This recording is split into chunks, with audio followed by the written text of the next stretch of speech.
लक्ष्मणगढ़ की स्वामी केशवानंद एजुकेशन संस्थान की धरती से आप सब प्रतिभाओं के प्रोत्साहन के लिए निवेदन करूंगा आदरणीय श्री करमचंद जी चौधरी साहब को, जो हमारे सीनियर डिप्टी सेक्रेटरी राजस्थान सरकार करके आप पधारे और हम सबको इन बच्चों को उत्साहवर्धन करें, अपना अनुभव साझा करें। सम्माननीय श्री करमचंद जी चौधरी साहब। नमस्कार, राम राम साहब। माँ सरस्वती को प्रणाम, शिक्षा संत केशवानंद जी को प्रणाम, संस्थान के प्रवर्तक, प्रमोटर और शिक्षाविद राजा मौर्ध्वज जी को हार्दिक प्रणाम, बड़े बुजुर्गों को प्रणाम, आदरणीय जज साहब राजेंद्र सिंह जी को बहुत बहुत प्रणाम, राजेंद्र जी डूडी साहब को, राजवीर जी पटेल साहब अध्यक्ष, भगवान सिंह जी, नेत्राम जी धोलिया और जल की तरह सेवा करने वाले डॉक्टर जल सिंह जी। और मुझे आज ही पता लगा कि डॉक्टर जल सिंह जी का हॉस्पिटल आगरा रोड पे है और दीन दुखियों की निःशुल्क सेवा करते हैं। बहुत बड़ी बात है। डॉक्टर जो होता है धरती का भगवान होता है, और धरती का भगवान अपन तब याद करते हैं जब हमें बहुत बड़ी संकट की घड़ी से हम गुजर रहे होते हैं। उस वक्त निःशुल्क रूप से दीन दुखियों की सेवा करना एक बहुत बड़ा कार्य है साहब। ये जो आपकी धरती है लक्ष्मणगढ़ की, मैं समझता हूँ भगवान श्री राम के भाई जो छोटे भाई थे लक्ष्मण जी, उनके नाम पे आपका ये जो है कस्बा है। और लक्ष्मणगढ़ त्याग, समर्पण और प्रेम की भूमि है। इसलिए मैं इस तपस्या की भूमि लक्ष्मणगढ़ की भूमि को भी प्रणाम करता हूँ। बच्चों, ये संस्थान जो है आपका शायद सीनियर सेकेंडरी स्तर का ही है मौर्ध्वज जी साहब। हम जब पढ़ते थे तो 10th क्लास के हिंदी में गद्य पद्य संग्रह में एक पाठ था, और उस पाठ का गद्य वाले पाठ में नाम था, शायद 10वां पाठ था वो, भविष्य का प्रश्न। बच्चों, आप जब 9th, 10th, 11th में होते हो तब आपकी ये स्थिति होती है कि हमें आगे क्या करना है। सोचते हो ना आप ऐसा?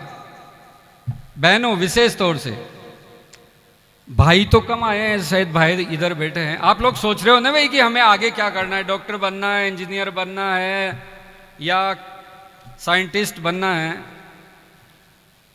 तो मैं आपसे ये कहना चाहता हूँ, कई बार आप सोचते होंगे और मन में आता होगा, यार ये नहीं, मैं टीचर ही बन लूँगा, मैं डॉक्टर नहीं बन पाऊँगा, नहीं मैं DYSP बनूंगा, नहीं यार कांस्टेबल ही ठीक है, मम्मी कहती है बेटा नौकरी लगना जरूरी है। ऐसे विचार आते होंगे या आने शुरू हो गए होंगे? यस और नो? आते हैं ना? आप में विचार आते हैं और आप में अच्छे पद के लिए विचार आते हैं, और थोड़ी देर में डाउन हो जाते हो कि नहीं डॉक्टर नहीं यार, मैं नर्स बन लूँगा। तो आपको बिल्कुल चिंता करने की ज़रूरत नहीं है। मत करना बात निराशा की। क्या? मत करना बात निराशा की, जीवन संबल की आशा है। कर्तव्य कर्म करते जाओ, ये जीवन की परिभाषा है। आप अपने मम्मी पापा से पूछो, आपके मम्मी पापा जो कह रहे हैं वो काम करते जाओ, दिशाएं अपने आप तय हो जाएगी। चिंता करने की बिल्कुल ज़रूरत नहीं है मेरे प्यारे भाइयों, बिल्कुल चिंता नहीं कीजिए। बिल्कुल जो अच्छे के लिए सोचा उस तरफ ही सोचते रहो। सपने में भी सोचो कि मैं डॉक्टर हूँ। मैं मजाक नहीं कर रहा हूँ। जब मैं 5वीं क्लास में था तो सपने में स्कूटर चलाता था, घर में साइकिल ही थी और मुझे साइकिल चलाने का मौका नहीं मिलता था, जॉइंट फैमिली थी। और जब नींद खुलती थी तो यार साइकिल ही नहीं है अपने पास। तो लेकिन ये रियलिटी है कि जो सोचा वो मिला। इसलिए आप सोचो, मनन करो, जरूर प्राप्त करोगे। अच्छा ये बताओ, प्रश्न उत्तर के रूप में कुछ बातें पूछ लेता हूं, क्योंकि मैं ठेठ गांव का हूं। पढ़ लिख गए पता नहीं कैसे, बिना प्लानिंग की लाइफ है हमारी, और बिना प्लानिंग की लाइफ ने गांव से नई दिल्ली तक, मंत्रालय तक पहुंचा दिया, राष्ट्रपति भवन ही बाकी है, वो भी मेरे पड़ोस में। इसलिए आप ये बताओ, आप बातें करते हो आपस में, बच्चों प्लीज मेरी तरफ देख के बात करो। आप बातें करते हो, किससे बात करते हो आप आपस में? दोस्तों से बात करते हो ना? फिर किससे करते हो? घर पे मम्मी से बात करते हो, पापा से बात करते हो, और किसी पड़ोस के भैया से बात करते हो, और किस किस से बात करते हो आप? इसके अलावा किससे बात करते हो? कोई खड़ा होके बता दे मेरे को। एक मिनट सर, मोबाइल तो उसके ऊपर अलग से बोलूंगा, थोड़ा बीच में मेरा लैग। मोबाइल तो मोबाइल ही है, और मैं मानता हूं कि आज ये जो स्थिति है ये मोबाइल की ही देन है। ये स्वर्ग भी है और ये नरक भी है। इसका प्रयोग करना जिसको आ गया उसने स्वर्ग को प्राप्त कर लिया, और इसका दुरुपयोग जो करता है उसने अपनी लाइफ को बर्बाद कर लिया। साथियों, बच्चों, मेरे छोटे भाइयों, प्यारी बहनों, ये बताओ बात इसके अलावा आप किससे करते हो? मजाक की बात नहीं है, आप उत्तर दो खड़े होके कि सर हम इसके अलावा ये बात भी करते हैं। चलो कोई बात नहीं, संकोच है क्या? प्लीज सर, क्या आपने अपने आप से बात की है कभी? संकोच मत करो, की है। कब की है? परीक्षा देने के बाद में, पूरी परीक्षा होने के बाद में आपने अपने आप का एनालिसिस किया, तो अपने आप से पूछा ना कि मेरे इस बार 80% आएगी? पूछते हो ना? या मेरे 70 आएगी या मेरे 90 आएगी? तो आपके प्रश्न ये हो सकते हैं, शायद मेरे 80 आ जाएगी। दूसरा प्रश्न ये भी हो सकता है, मेरे 80% आएगी। तीसरा ये भी हो सकता है आपका, ध्यान से सुनो, मेरे 80%, जो भी आप तय करते हो माइंड में, मेरे 80% आएगी ही।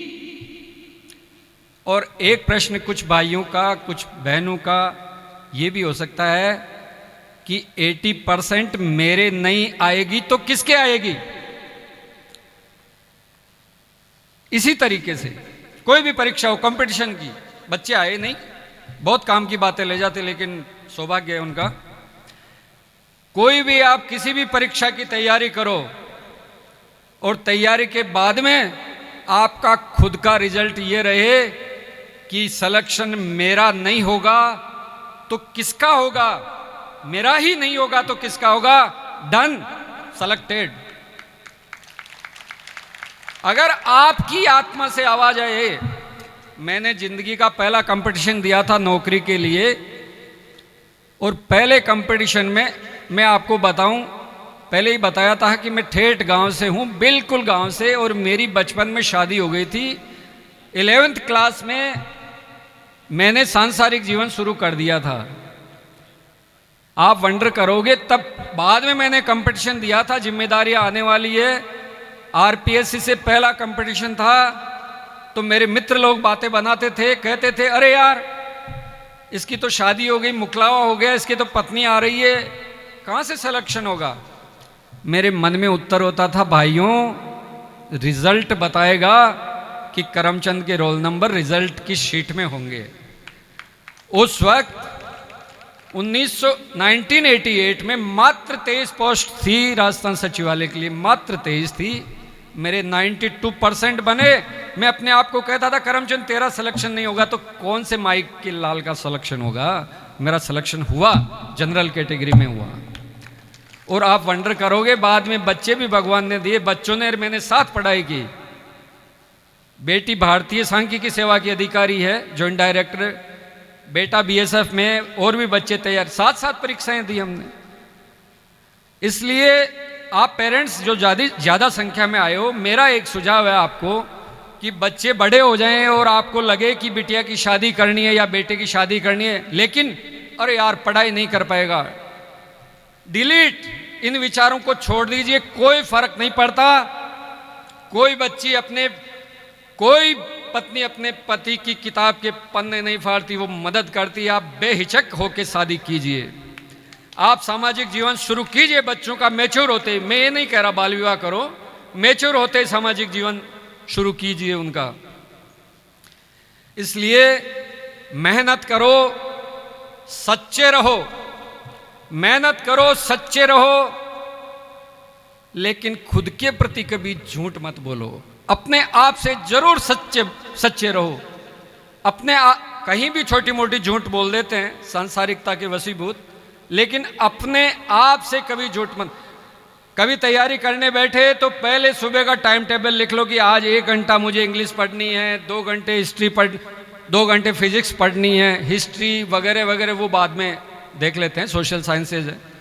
और फिर बाद में रात में जब सो तब एनालिसिस करो कि मैंने खुद ने मेरा टाइम टेबल बनाया था उसमें से कितने घंटों का यूज किया। सच्चाई से मूल्यांकन करो, और इस सच्चाई से मेहनत करोगे और अपना मूल्यांकन करोगे तो वो दिन दूर नहीं जो आपने मन में सोचा था और आप बन जाओगे। बजाओ ताली। आप जरूर बन जाओगे, कभी निराश मत होना। ऐसा है, हम भारत के बच्चे हैं, हम भारत के भरत खेलते शहरों की संतान से, हम भारत के भरत खेलते शहरों की संतान से, कोई देश नहीं दुनिया में बढ़कर हिंदुस्तान से। इस मिट्टी में पैदा होना बड़े गर्व की बात है, इस मिट्टी में पैदा होना बड़े गर्व की बात है। साहस और वीरता अपने पुरखों की सौगात है। ये धरती जो माँ है अपनी हमें जान से प्यारी है, और इसकी रक्षा करना हर बालक की महती जिम्मेदारी है। बोलो बोलो, हम सब मेहनत करेंगे, सब मेहनत करोगे, दिन रात एक करोगे, और अपनी माँ का जो दूध पिया है उसका फर्ज अदा करोगे। पॉजिटिव रहो। रही बात दो शब्द राजा मोहर ध्वज जी के लिए। बच्चों कभी महाराजा राजा मोहर ध्वज का इतिहास पढ़ा है? नहीं पढ़ा हो तो मोबाइल से उनकी कथा आज ही सुनना। राजा मोहर ध्वज वो थे जिन्होंने, कृष्ण भक्त थे, राजा थे, गढ़मोरा करौली जिले में है, ज़्यादा दूर नहीं है, यहाँ से 90-100 किलोमीटर होगा। उन्होंने अपनी निष्ठा के वशीभूत अपने बालक तक को आरी से चीर दिया था, और भगवान कृष्ण ने अर्जुन को कहा था कि अर्जुन तेरे से भी बड़े बड़े भक्त हैं मेरे। तो राजा मोहर ध्वज जी ने, राजा कहूँगा मैं इनको, इन्होंने शिक्षा की अलग जगह है इस प्रदेश में। इस देश में शिक्षा पुरुष महापुरुष है ये, और जो शिक्षा सबसे बड़ा दान आज शिक्षा का दान है। सब चीज़ें मिल जाती है लेकिन शिक्षा देने वाला, मेरा खुद का एडमिशन 2 गुरुओं ने आके करवाया था पिताजी से कह के, मैं उनका ऋण कभी नहीं भूल सकता। इसलिए राजा मोहर ध्वज जी जो है, मैं राजा ही कहूँगा भाई साहब आपको। आप हमेशा अपने माता पिता का सम्मान करो, अपने गुरुजनों का सम्मान करो, अपने बड़े बुजुर्ग हैं ना, इनके साथ में बैठ के बातें किया करो। आप कभी मेरे कहने से करना 2-5 मिनट, आपको कुछ चीज़ें सीखने को मिलेगी, वो चीज़ें मिलेगी जो बाजार में यूट्यूब पे कहीं उपलब्ध नहीं है। इसलिए आप सभी को प्रणाम, आयोजकों का धन्यवाद, आदरणीय जज साहब का, डूडी साहब का, मेरे प्यारे भाई केवाड़ा जी का, ये पता नहीं कौन सी मंजिल पे ले जाना चाहते हैं मेरे को। बहुत बहुत स्वागत, अभिनंदन। जय हिंद, जय भारत, सादर राम राम साहब।